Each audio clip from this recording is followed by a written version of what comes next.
งเพลงบรรเลงปวดปืนค่ำคืนนี้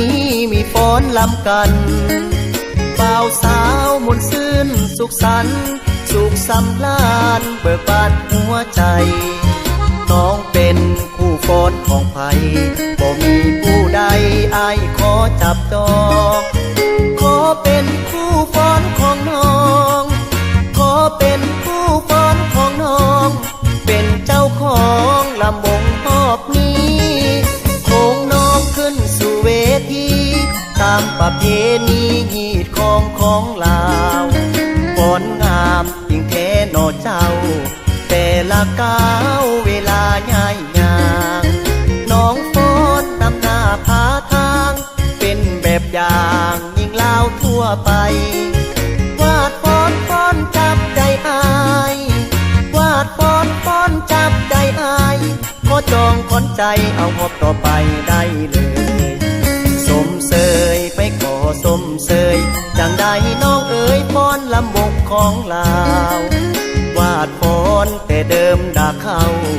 ส่วนน้องเต้าอย่าหลงลืมไหลรักษาสุเกียรติศาสตร์ไว้ยืนยาวไกลแท่น้ออานงขอเป็นคู่น้องฟ้อนลำวงขอเป็นคู่น้องฟ้อนลำวง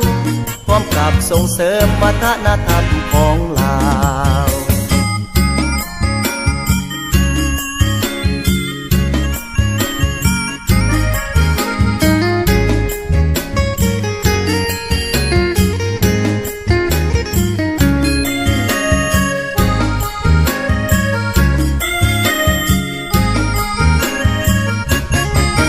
สมเสยไปขอสมเสยจังใดน้องเอ๋ยฟ้อนลำวงของลาววาดฟ้อนแต่เดิมด่าเขาส่วนน้องเต้าอย่าหลงลืมไหลรักษา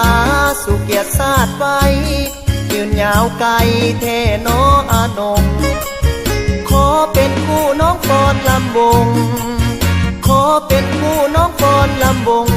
พร้อมกับส่งเสริมวัฒนธรรมของลาว